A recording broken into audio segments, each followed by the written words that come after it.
Mutual फंड्समध्ये पण आता AI सुरू झालेला आहे. पण आता एक लक्षात घे की जेवढं ऑटोमेट करशील तेवढ्या काही रिस्क पण आहेत. सगळ्याच गोष्टी ऑटोमेशननी सक्सेसफुल होतील असं नाही. परंतु त्याला बिहेवियर मॅनेजमेंटसाठी अजून खूप डेटा असण्याची गरज आहे. एक्झाम्पल आता एखाद्या फंडात लमसम गुंतवणूक करावी का STP रूटनी आत यावं, हे ते मॉडेल आता आम्हाला इनपुट देत आहे. म्हणजे पूर्ण AI इग्नोर करून चालणार नाही. At the same time traditional advisory model असेल, डिस्ट्रीब्युशन मॉडेल असेल, ट्रॅडिशनली जे गुंतवणूक सल्लागार आहेत त्यांना इग्नोर करणंही डिझास्टर ठरू शकतं. प्रॉम्प्ट द्यायला तुला शिकायचंय फक्त. करेक्ट. तुला कोडची पण आवश्यकता नाही. तुला ते कॉम्प्लेक्स काय ते C++, पायथन हे लँग्वेजेस येण्याची गरज नाही. भारत आता प्रॉडक्ट्स कडे शिफ्ट झाला पाहिजे सर्व्हिसेस मधून, तर भारतात एक प्रकारची क्रांती घडेल. माझं म्हणणं आहे something you cannot fight with, you have to adopt, handshake करून पुढे जायला पाहिजे. आणि एआयनी आपल्या आयुष्यात काहीतरी स्थित्यंतर येणार आहेत हे ऍक्सेप्ट केलं असलं पाहिजे. नाहीतर आपण कदाचित या टेक्नॉलॉजीला राक्षस समजू. आम्हाला त्याचा बेनिफिट ऑलरेडी होतोय आणि आम्ही ऑलरेडी त्याच्यासाठी अडॅप्ट करतोय, हे नक्की मी नमूद करू इच्छितो. तरी अनेकदा असं होतं की AI हॅल्युसिनेट पण करतं, म्हणजे AIलाही भास होतो, भ्रम होतो. सुप्रीम कोर्टच्या 3 केसेस आणि अजून एक कुठली तरी केस रिफर केली गेली. आणि गंमत म्हणजे जेव्हा याच्यावरती डिटेल अनालिसिस केलं तेव्हा कळलं की ज्या 3 केसेस AIनी कोट केल्या होत्या त्या फेक केसेस होत्या.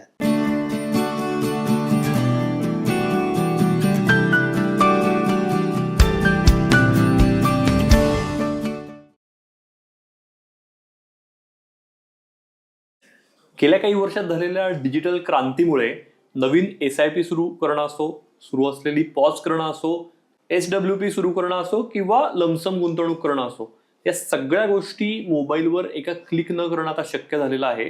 तर या सगळ्या प्रक्रियेला AI टूल्समुळे नेमकं आणखी गती मिळेल, नेमकं काय बदल होतील, म्हणजे ही AI जी क्रांती आपण म्हणतोय तर ही झपाट्याने वाढतीये का, आणि बाकी सगळ्या क्षेत्रांप्रमाणेच गुंतवणुकीच्या क्षेत्राला, म्युच्युअल फंड्सला पण ती वेढतीये का? गुंतवणूकदार म्हणून या क्रांतीकडे नेमकं कसं बघायला पाहिजे, कसं सज्ज व्हायला पाहिजे आणि कोणत्या गोष्टी आवर्जून टाळायला पाहिजेत, या सगळ्याविषयी या एपिसोडमध्ये आपण सविस्तर चर्चा करणार आहोत. नमस्कार, मी निरंजन मेढेकर.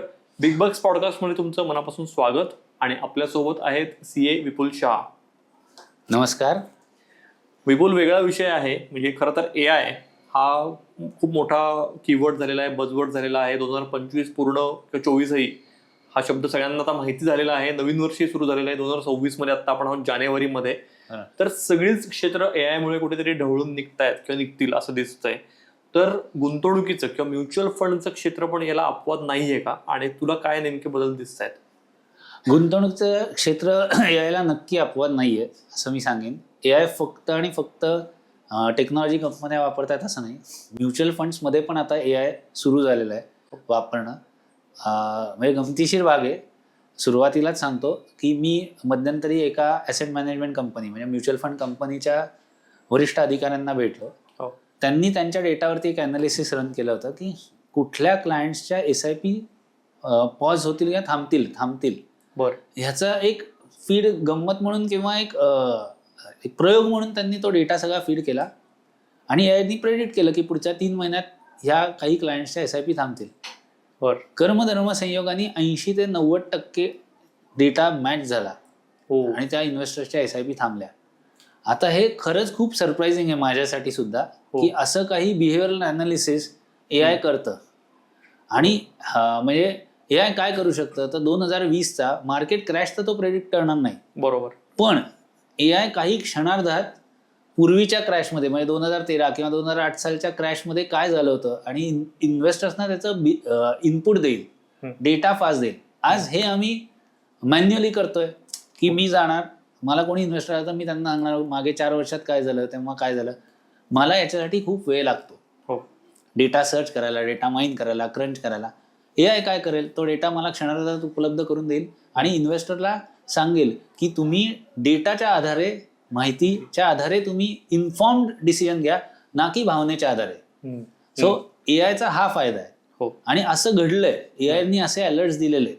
बरं, आता इथे एक मुद्दा आहे, तो AIच्या माध्यमातून रोबो ॲडवायझर येत्या काळात येतील का, ऑलरेडी आलेले आहेत. म्हणजे आता होतं काय की टियर 2 सिटीज वगैरे जर आपण बघितलं की ज्यांना प्रत्येकाला गुंतवणूक सल्लागार किंवा म्युच्युअल फंड डिस्ट्रीब्युटर पर्यंत पोहोचणं शक्य होतं असं नाही, पण त्यांना गुंतवणूक तर करायची आहे, डायरेक्ट फंडचा ऑप्शन आहे पण माहिती नाहीये, नो हाऊ नाहीये, तर अशा वेळेला हे AI रोबो ऍडवायझर कुठेतरी पिक्चरमध्ये येतात असं दिसतंय. आता हे कसं आहे, नक्की येतात, म्हणजे त्याच्याबद्दल वादच नाही. सो फॉर एक्झाम्पल, एखाद्याचं वय आता 25 आहे आणि तो महिना 1 लाख रुपये कमवतोय असं म्हणूयात. 55व्या वर्षी त्याला रिटायर व्हायचं आहे, तर त्यांनी कुठे SIP करावी? तर AI साधारण सांगेल की बाबा त्याचं 55-60% ॲलोकेशन इक्विटीला असावं, त्यांनी एक 25% डेटला करावं आणि एक 10-15% गोल्डची SIP करावी. आता AI हे जनरल उत्तर देईल, म्हणजे रोबो ॲडवायझरी काय करणार हे तुम्हाला अंदाज देणार आहे. आता हे साधारण विशिष्ट वयोमानानुसार, विशिष्ट इन्कम लेवलला ह्या गोष्टी हे मॉडेलमध्ये फिट केलेलं असेल. इथे मर्यादा कुठे येणार आहेत? तर त्या इन्व्हेस्टरचं बिहेवियर. कदाचित तो इन्व्हेस्टर सुपर अग्रेसिव्ह असेल तर तो 100% इक्विटीला प्रेफरन्स देईल. ऍट द सेम टाइम तो कदाचित अल्ट्रा कॉन्झर्वेटिव्ह असेल तर तो 50-55% इक्विटी, त्याला ते मॉडेल सूट नाही होणार. हे सर्व कशावर डिपेंडंट आहे? जसं आपण पुढे पुढे सरकू तसा इन्व्हेस्टर्सचा डेटा AI ला ऑटोमॅटिक मिळत गेला, बरोबर, तो कॅप्चर झाला. म्हणजे आज हे काय झालं, रोबो ॲडवायझरी काय करणार आहे? तो तुमच्या वयोमानानुसार, तुमच्या उत्पन्नानुसार, तुमच्या प्रोफाईलनुसार जे मी वैयक्तिक काम करतोय ते तो करणार आणि त्याप्रमाणे तुम्हाला सजेशन देणार आहे. परंतु त्याला बिहेवियर मॅनेजमेंटसाठी अजून खूप डेटा असण्याची गरज आहे. म्हणजे कदाचित भविष्यात असं होऊ शकतं की माझी इन्फॉर्मेशन आहे की माझे आई वडील आजारी होते म्हणून मी त्यांना ऍडमिट केलंय आणि हॉस्पिटलायझेशन केलंय, तर AI कदाचित मला किंवा रोबो ॲडवायझरी मला इमर्जन्सी फंड ठेव, इन्शुरन्स तुझा किती आहे किंवा तुझा इन्शुरन्स टॉपअप कर, हे सगळे अलर्ट्स तो स्वतःहून देईल. हे बोथ वेज आहे की आत्ता तो जनरल डेटावरती अनालिसिस करून देईल, हे आम्ही पण करतो. पण जेव्हा आम्ही 1 to 1 भेटतो तेव्हा प्रत्येक माणसाची परिस्थिती, त्याच्या भावना, त्याची सायकोलॉजी, बॅकग्राऊंड याच्यावरती काम करतो. जसजसा हा डेटा तिथे फीड होत जाईल कदाचित त्यांचं डिसिजन मेकिंग जास्त चांगल्या प्रकारे येऊ शकेल. AI मॉडेल्स बऱ्याचदा काय करतात की बिग डेटा जे म्हणतात की खूप मोठा डेटा, जसं तू म्हटलंस की मागच्या क्रॅश किंवा असं कुठल्या तरी सिच्युएशन्स अनालिसिस करून त्याचं तुम्हाला ट्रेंड सांगतात किंवा पुढे काय होऊ शकेल ह्याचे पण हे सांगतात. तर आता तू पण म्युच्युअल फंड डिस्ट्रीब्युटर आहेस, तर तुमची फर्म पण AI मॉडेल्सचा वापर करते आपल्या अनालिटिक्समध्ये? आत्ता आम्ही AI अनालिटिक्सचा वापर करतोय. काही बॉट आउट सॉफ्टवेअर्स आहेत, मी असं नाही म्हणणार की ती आम्ही जनरेट केली आहेत. त्याच्यात विशिष्ट सॉफ्टवेअर टूल्स आहेत जी स्वतः हे सगळं अनालिसिस करून आम्हाला काही पॉइंटर्स देतात. म्हणजे फॉर एक्झाम्पल, आत्ता एखाद्या फंडात लमसम गुंतवणूक करावी का STP रूटनी आत यावं, हे ते मॉडेल आत्ता आम्हाला इनपुट देत आहे. पण ह्या मॉडेलच्याही काही मर्यादा असणार. शेवटी ही मॉडेल्स पण कुठेतरी ह्युमननी बनवलेली आहेत. अर्थात हजारो लोकांचा आणि हजारो जी काय माहितीची साधनं आहेत त्याचा अभ्यास करून AI डेटा देत असेल तरी अनेकदा असं होतं की AI हॅल्युसिनेट पण करतं, म्हणजे AI लाही भास होतो, भ्रम होतो. म्हणजे याचं उत्तम उदाहरण मी तुला सांगेन. ही केस खूप गाजली आहे. बँगलोरला इन्कम टॅक्स अपिलेट ट्रिब्युनल पुढे काही केस गेली होती आणि तिथून काही ऑर्डर इश्यू झाली. त्या ऑर्डरमध्ये सुप्रीम कोर्टच्या 3 केसेस आणि अजून एक कुठली तरी केस रिफर केली गेली. आणि गंमत म्हणजे जेव्हा याच्यावरती डिटेल अनालिसिस केलं तेव्हा कळलं की ज्या 3 केसेस AIनी कोट केल्या होत्या त्या फेक केसेस होत्या. बापरे. आता हे मुद्दाम तर कोणी करणार नाही, तर त्यांनी स्वतःच कुठून तरी डेटा लिंक करून कदाचित ही अशी केस होती, त्याच्यात हे असं जजमेंट पास झालं आणि त्याच्यात हा जज होता, इथपासून सगळे डिटेल्स दिले की अक्षरशः ते खरं वाटावं. पण जेव्हा डिटेल स्टडी केला गेला तेव्हा कळलं की हे सर्वच्या सर्वच खोटं निघालं. सो AI पण हॅल्युसिनेट होतो किंवा त्यालाही भ्रम होतो किंवा तोही वेगळ्या गोष्टी सांगतो. किंवा आपण एखाद्या केसमध्ये भरपूर इनपुट्स दिले आणि विचारलं की काय करणं अपेक्षित आहे, तर तो कदाचित असंही उत्तर देईल की जे आपल्याला कम्प्लिटली अनपेक्षित आहे किंवा ते त्याच्याशी रिलेटेडच नाही. म्हणजे मी एक म्हणेन गुगल मॅप्स, आपण त्याला AI म्हणू नये पण टेक्नॉलॉजी म्हणूया, ऍडव्हान्स टेक्नॉलॉजी. असे अनेक किस्से आपण ऐकलेत की जो रोड नाही त्याच्यावरती जाऊन कार कुठेतरी पाण्यातच गेली किंवा पुलावरनं पडली. सो टेक्नॉलॉजीचा कुठेतरी अतिवापर सुद्धा धोकादायक ठरू शकतो. आणि AI हे आज त्याला आर्टिफिशियल इंटेलिजन्स आणि मी म्हणेन एक प्रकारची ऍडव्हान्स टेक्नॉलॉजी. सो ही आपण फार चाकाचा शोध लागल्यापासून आहे. पूर्वी माणूस पायांनी जायचा, तिथे चाकाचा शोध लागला, तो गतिमान झाला. बरोबर. मग बैलगाडीवरनं घोडागाडी आली किंवा आज बघशील कार आली, आता तर सुपरफास्ट ट्रेन आल्यात. सो ह्यामुळे काय झालं लक्षात घे, माणसं रिप्लेस नाही झाली. कदाचित जिथे लेबरनी गाड्या ओढला जात असेल त्या गोष्टी रिप्लेस झाल्या. मी असं म्हणणार नाही की सरसकट स्थित्यंतर म्हणजे बदल घडले नाही किंवा स्थितीप्रज्ञ राहिलो नाही. पण काय झालं तर पूर्वी बैल ओझी व्हायचे, नंतर घोडागाडी असेल, नंतर कार आली, विमान आलं. ह्यांनी माणसाचा प्रवास करण्याचा वेळ वाचलाय. सो एआय काय करणार आहे तर तो सपोर्टिव्ह रोलमध्ये असणार आहे. तो ह्युमन्सना कम्प्लिटली रिप्लेस नाही करणार. मग कदाचित आज आता मधु केला म्हणून प्रथित यश फंड मॅनेजर होते पूर्वी, आता त्यांचं स्वतःची फर्म आहे एमके व्हेंचर्स. ते सांगतात की ज्या गोष्टीला एक 5-7 अॅनालिस्ट मिळून 7 दिवस काम करत असतील, तो डेटा एआय 10 मिनिटात देतोय. सो इथे नक्की ह्युमन्स रिप्लेस होत आहेत. पण मी काय म्हणेन याच्यात, ते अॅनालिस्ट ऑलरेडी हुशार आहेत, तर त्यांचा जो 7 दिवसांचा वेळ जातोय तो जर का वाचला आणि ते 10 मिनिटात त्या डेटावरती काम करू शकले, तर त्यांचं अॅनालिसिसची कपॅसिटी, त्यांची प्रोडक्टिव्हिटी इम्प्रूव्ह होणार आहे. असं नाहीये की ते 5 किंवा 7 व्यक्ती जॉबमधनं बाहेर पडतील. त्यांनी अपस्किलिंग केलं तर कदाचित त्यांचं डिसिजन मेकिंग फास्ट होईल. तेच तर अपेक्षित आहे की ते आज समजा 50 कंपन्यांचं युनिव्हर्स ट्रॅक करत असतील. म्हणजे गुंतवणुकीत एआय कुठे कुठे आहे, तर गुंतवणूक करताना फंड मॅनेजर काय करू शकतो, तर आज तो 100 कंपन्या ट्रॅक करून त्याच्यात 30 कंपन्यांमध्ये गुंतवणूक करतोय, तर तो उद्या 1000 कंपन्या ट्रॅक करू शकेल. सो आज तो काय करू शकेल, तर 100 कंपन्यांचं युनिव्हर्स ट्रॅक करतो आणि 30 कंपन्यांमध्ये गुंतवतोय, तर तो 1000 कंपन्या ट्रॅक करू शकेल आणि त्याचा डेटा असेल. आता जसं आता इन्कम टॅक्स अपीलेट ट्रिब्युनलची केस झाली बँगलोरची, तसं त्यालाही हे बघायला लागेल की हा जो काही डेटा अनालाइज करतोय तो योग्य आहे की नाही. सो डेटा व्हॅलिडेट करणं गरजेचं असेल. पण एआयनी हा सपोर्ट होणार आहे. मग आम्ही आमच्या फर्ममध्ये काय काय किंवा डायरेक्ट नाही तर फंड मॅनेजर कुठेतरी एआय टूल्स वापरून स्ट्रॅटेजीज वापरत असेल तर कदाचित आम्ही त्याला थोडं एक्सपोजर घेऊ. एक दुसरी गोष्ट, आमच्याकडे स्वतः सॉफ्टवेअर डिप्लॉय केलेत. तिसरी गोष्ट, मला बिहेवियर अनालिसिस किंवा बिहेवियर मॅनेजमेंटसाठी सुद्धा आत्ता आम्ही याचा वापर करतोय. म्हणजे अक्षरशः सांगशील की मला आता अनालिसिस करायचंय की 2008 साली क्रॅश झाला, 13 साली टेपरिंग टँट्रम मध्ये क्रॅश झाला, 2020 साली कोविडमध्ये क्रॅश झाला, आणि असं असताना फक्त पुढची 2 वर्ष थांबलात तर रिटर्न्स परत रिकव्हर झालेत. म्हणजे एखाद्या व्यक्तीने 5 वर्ष एसआयपी केली आणि 2008चा क्रॅश आला, सेम 8ला एसआयपी केली, 13चा क्रॅश आला, 15ला एसआयपी केली, 20चा क्रॅश आला, तर ह्या 5 वर्षांनंतर या सर्व गुंतवणूकदारांचे रिटर्न्स निगेटिव्ह आहेत. मी यायला फक्त सांगितलं की ह्या 5 वर्षांनंतर ती एसआयपी अजून 2 वर्ष वाढवलीस तर रिटर्न्स काय दिसत आहेत. हे आज मी मॅन्युअली करायचो, मला साधारण याच्यासाठी 2 तास लागायचे डेटा काढायला. आज ही गोष्ट 2 मिनिटात येऊ शकते. मला फक्त चेक करायचे की एनएव्हीचा ग्राफ त्यांनी बरोबर दिलाय की नाही, तो व्हॅलिडेट केला तर मला रिटर्न्स मिळाले. सो जी गोष्ट पूर्वी मी मॅन्युअली, म्हणजे मी एक सीए म्हणून सांगतोय की पूर्वी आमचे सर सांगायचे की त्यांनी मॅन्युअल अकाउंटिंग सगळं बघितलं होतं, की पोस्टिंग करायचं, जर्नल एंट्री, लेजर एंट्री, थोड्या टेक्निकल टर्म्स वाटतील पण त्यातनं मग ट्रायल बॅलन्स करायचा आणि बॅलन्स शीट पोस्टिंग वगैरे व्हायचं. जसं टॅली आलं तसं ऑटोमेशन झालं, बँकांमध्ये सॉफ्टवेअर आली. बँकिंग क्षेत्र या स्थित्यंतरातून केव्हाच गेलेलं आहे की जेव्हा कम्प्युटरायझेशन आलं तेव्हा हजारो बँकिंगचे जॉब्स कमी झाले. मग नॅचरली त्यांची प्रोडक्टिव्हिटी वाढली आहे, त्या वर्कफोर्सची, बँकांची प्रॉफिटेबिलिटी वाढवली. ती वर्कफोर्स कदाचित आयटी क्षेत्राकडे गेली असेल कारण त्या क्षेत्रामध्ये नवनवीन क्रांती घडत होती. सो एआय आल्यानंतर जसे अनेक जॉब रिप्लेस होतील किंवा माझ्याकडेही समजा असं म्हणू शकतोस की कदाचित ऑपरेशन्स टीमची तेवढी गरज नाही, पण एआयनी ट्रान्झॅक्शन फटाफट ट्रिगर होतात, तर तीच ऑपरेशनची व्यक्ती आत्ता मला रिसर्चला किंवा सर्व्हिसेसला सपोर्ट करेल.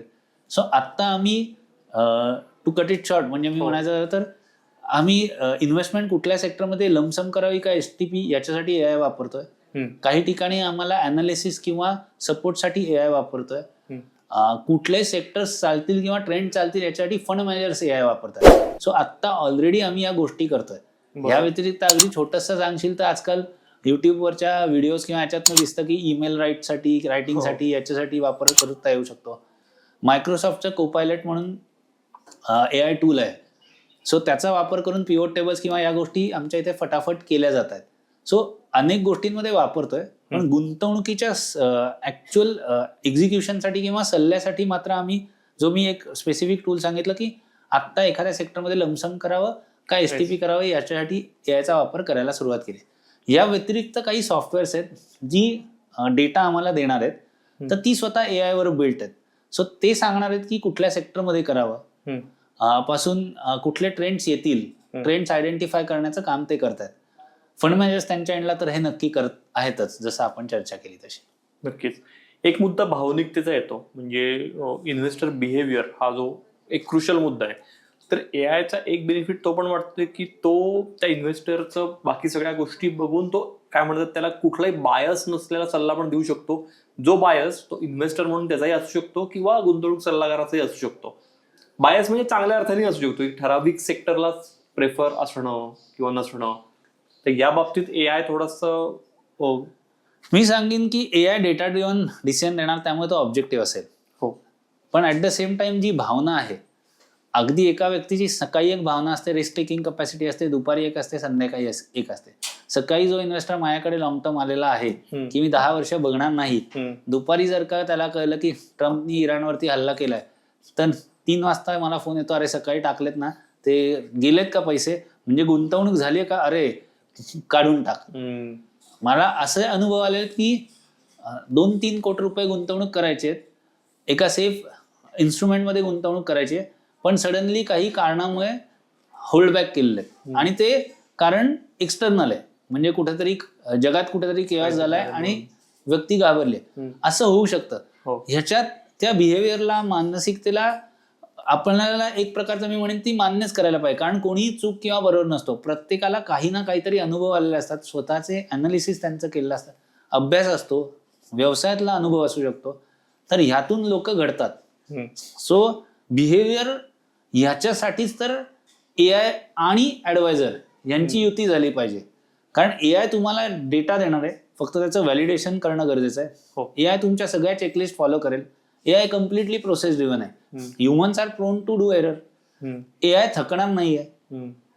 Humans are bound to get fatigue, tired. So ह्या गोष्टी घ्यायच्या आणि मग इन्व्हेस्टरचं बिहेवियर मॅनेज करायचं. याच्यासाठी आम्हाला त्याचा फायदा होणार आहे.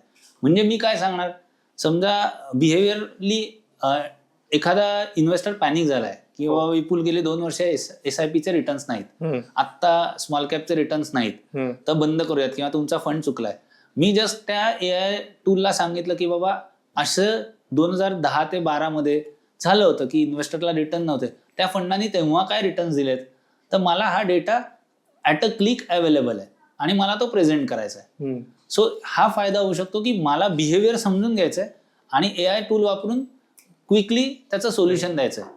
नॉर्मली आज इन्स्टंटचा जमाना आहे. जर का मी हे इन्स्टंट सोल्युशन क्लिक करून देऊ शकलो, तर इन्व्हेस्टर जो एखादा निगेटिव्ह करत गेला असतो की आता मला एसआयपी स्टॉपच केली पाहिजे किंवा बाहेरच पडलं पाहिजे, त्याला तिथल्या तिथे जर का मी डेटा दाखवू शकलो तर कुठेतरी त्याच्या नर्व्स कंट्रोल होणार आहेत. नाहीतर मग तो घरी जाईस्तोवर, मी डेटा देईस्तोवर तो अजून निगेटिव्ह करत शेवटी या मतापर्यंत येतो की जाऊ दे, आता आपण थांबूयात, नंतर बघूयात. राईट. ही गोष्ट आम्हाला कोविडमध्ये खूप अनुभवायला मिळाली. कोविडमध्ये आम्ही ओरडून सांगत होतो की गुंतवणूक करा, तेव्हा लोकांनी सांगितलं नाही, इथे आमच्या आयुष्याचं खरं नाही आणि जॉब्सही खरं नाही, सो एसआयपी थांबूयात. हा अनुभव वारंवार आम्हाला येतो. कोविड हे एक निमित्त मात्र आहे. प्रत्येक मार्केट फॉलमध्ये किंवा क्रॅशमध्ये इन्व्हेस्टरचं बिहेवियर सेम आहे. सम थिंग्स आर इनएव्हिटेबल, की या गोष्टी घडणार, आणि प्रत्येक मार्केट क्रॅश हा प्रेडिक्टेबल इव्हेंट्स मधून येतो. Nobody predicted Lehman Brothers. Yes, Raghuram Rajan यांच्यासारखे काही तज्ञ लोक होती की ज्यांनी त्यावेळेस ते प्रेडिक्ट केलं, पण तसाच कोविड कोणाला प्रेडिक्ट करता नाही आला. 13 सालच्या या गोष्टी नाही करता आल्या. सो असं बरं, एखादा इकॉनॉमिस्ट सांगत असतो, वॉर्निंग देत असतो, पण त्यानंतरही ऍसेट बबल अनेक कालावधीसाठी चालू राहतात. म्हणजे अनेकांना वाटलं होतं की सिल्वर $50 औन्सला थांबेल, ते आज आपण बोलतोय तर 3-4 महिन्यात ते जवळपास $88 गेलं. सो ऑलरेडी एवढी रॅली सुद्धा एखाद्या ऍसेट क्लासमध्ये 150% रिटर्न मिळाले. आता या केसमध्ये एआयला सुद्धा कोविड प्रेडिक्ट करणं शक्य नाही. एआयला युद्ध प्रेडिक्ट करणं शक्य आहे का? नाही शक्य. बरोबर. अशा केसमध्ये एआय वरती अवलंबून राहून उपयोगाचा नाही. बरोबर. त्याच्या मॉडेलमध्येच ते नसेल. एक महत्वाची गोष्ट सांगतो, 1997 साली लॉंग टर्म कॅपिटल मॅनेजमेंट नावाची एक कंपनी होती. बरं. आणि ब्लॅक शोल्स मर्टन नावाचे दिग्गज, म्हणजे शास्त्रज्ञच म्हणूयात आपण त्यांना एक प्रकारचे, त्यांना नोबेल पुरस्कार मिळाला होता. त्यांनी ऑप्शन प्राइसिंगचं मॉडेल शोधलेलं होतं. यांनी ऑप्शन प्राइसिंगचं मॉडेल शोधलं, त्याच्यासाठी त्यांना नोबेल मिळाला, नोबेल सारखा पुरस्कार. त्यांच्या मॉडेलनुसार त्यांनी काही ट्रेड सेट करून गेले होते, अल्गोरिथमिक ट्रेड म्हणूयात त्याला. आता रोबो ट्रेडिंगचीच एक कन्सेप्ट म्हणूया की ऑटोमॅटिक ट्रेड्स पडतील. त्यामध्ये त्यांनी एक गोष्ट फॅक्टर इन केली नव्हती की गव्हर्नमेंट डिफॉल्ट करेल. सो समजा त्यांनी एखादा डेट पोर्टफोलिओ लिहिला असेल तर तिथे गव्हर्नमेंट डेट प्लस काहीतरी प्रीमियम असं लिहिलं असेल. तिथे रशियन गव्हर्नमेंटने डिफॉल्ट केला. डिफॉल्ट केल्यानंतर त्यांचं मॉडेल कोलॅप्स झालं. कोलॅप्स झाल्यानंतर अक्षरशः क्रायसिस आलं, त्याला south east Asian currency crisis म्हणतात. 97 साली जगभरात प्रचंड नुकसान झालं या सगळ्या प्रकारामुळे. सो मॉडेलमध्ये एक गोष्ट इनबिल्ट केली नव्हती. याला आपण म्हणतो सिक्स सिग्मा इव्हेंट, म्हणजे इमॅजिनच नाही केलं त्याच्या पलीकडचा इव्हेंट. अशा वेळेस जर का मी टोटली डेटा ड्रिव्हन असेल किंवा एआय ड्रिव्हन असेल तर that will be a very tricky thing, disaster असेल ते. तर ह्या गोष्टी समजून घेणं गरजेचं आहे. सो इन्व्हेस्टरचं बिहेवियर हे खूप व्यक्तिसापेक्ष आहे आणि मी गमतीशीर म्हणतो की ते वेळेनुसार पण आहे, सकाळ दुपार संध्याकाळ बदलू शकतं. त्यामुळे ही खूप डायनॅमिक गोष्ट आहे. एआय त्या लेवलपर्यंत जाणं अवघड आहे. ओके.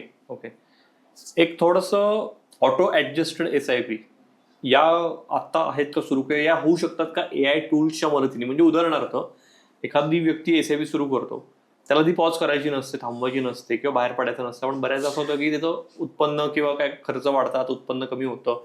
तर अशा वेळेला इन्स्टेड ऑफ पॉज करण्याचे किंवा स्टॉप करण्याचे ऑटो ऍडजस्टेड SIPs या एआय टूलच्या मदतीनं हे आता निअरिंग फ्युचर दिसतंय. आत्ता एक असं लक्षात घेऊयात की त्याला ऑटो ऍडजस्टेड म्हणजे असं आहे, त्याला फ्लेक्सी किंवा वेगळं नाव दिलं SIPचं, की ज्याच्यात समजा मी 10 महिने इन्व्हेस्टमेंट करतोय आणि इन्व्हेस्टमेंट कॉस्ट माझी वेटेड ॲव्हरेज प्राइसच्या म्हणजे NAV जी आहे आजची ती माझ्या वेटेड ॲव्हरेज प्राइसच्या खाली गेली आहे.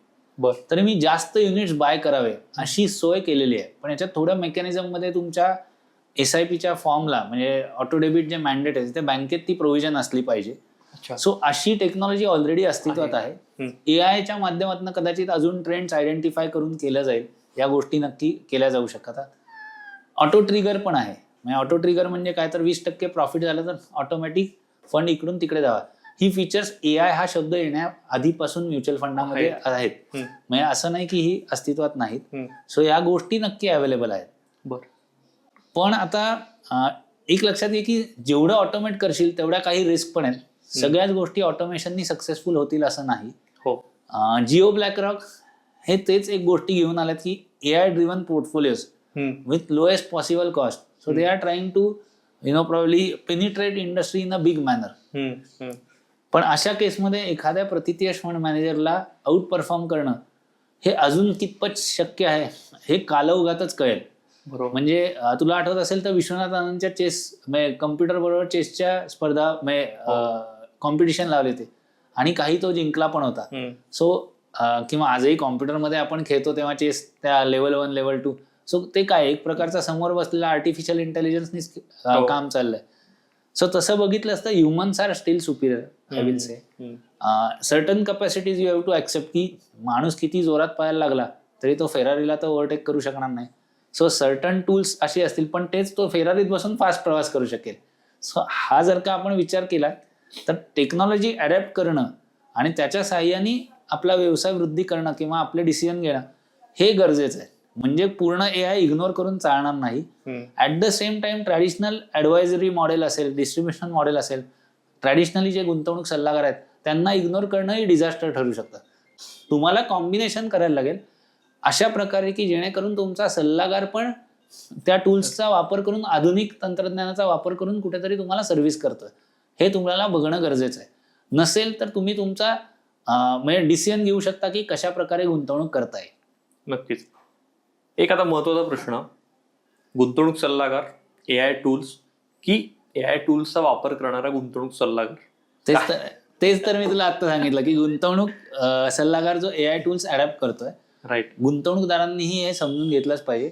कारण छोट्या छोट्या गोष्टी आहेत आणि गमतीशीर आहेत. म्हणजे मी कायम कधी कधी हे पॉडकास्ट कंझ्युम करतो तेव्हा दर दिवशी 15 मिनिटं एआय टूल्स शिका आणि त्यातनं तुमचं स्किल इम्प्रूव्ह करा.